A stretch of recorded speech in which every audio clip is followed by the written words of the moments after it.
In the meantime, the global war on terror is expanding. Central Asia is the newest region, the most recent region of the United States to include in the fight. But why? Well, joining me now from Panama City, Florida, Paul Craig Roberts, former Reagan administration official and columnist. Hi there, Paul. So Richard Holbrooke, the special envoy to Pakistan and Afghanistan, warned about growing Islamic extremism in Central Asia in countries like Uzbekistan and Tajikistan. Is this an indication then that the instability in Afghanistan is actually spreading to these other countries as well?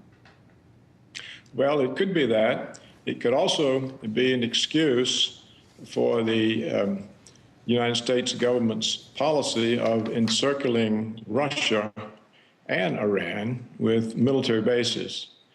And so as long as you can tell the Russians, oh, we're not really encircling you, we're conducting a global war on terror, it becomes an excuse for a wider aim, which is to negate Russia as an independent force that could in any way interfere with the American drive for hegemony.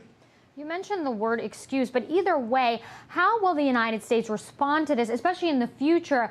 Do you think that the United States would eventually send troops there in cooperation perhaps with some of those governments?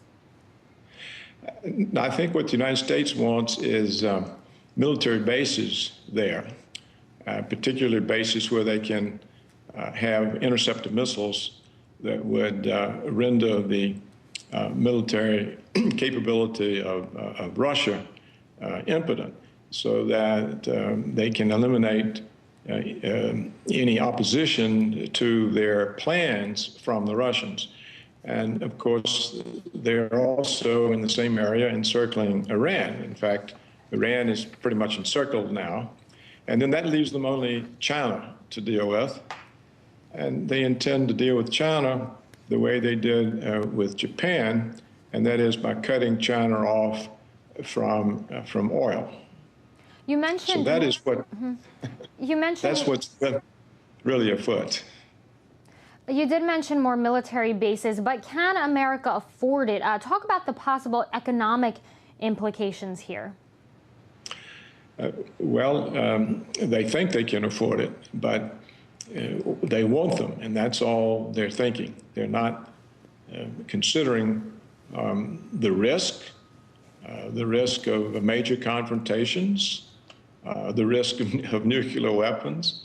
They just see an opportunity to expand American hegemony, and they use whatever kind of opportunity presents itself. So if they can say, oh my goodness, terrorism is spreading, then that's one cover. But why are there these military bases in Poland and Bulgaria and Romania and Kosovo, and why are they turning Georgia, former Soviet republic, into an American puppet state whose armed forces are now trained by the Americans and who go to fight for the Americans in Afghanistan?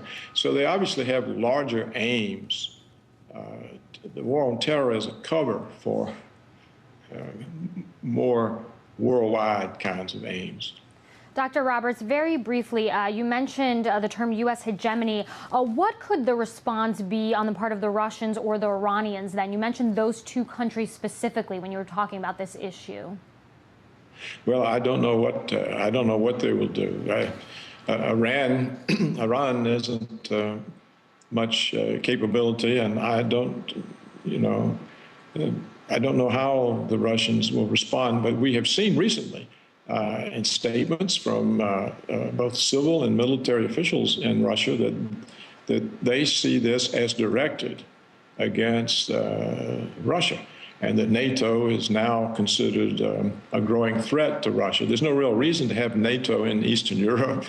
The Cold War is over. The Soviet threat is gone, and yet we see the continual expansion of NATO. I mean, what is NATO in Azerbaijan for?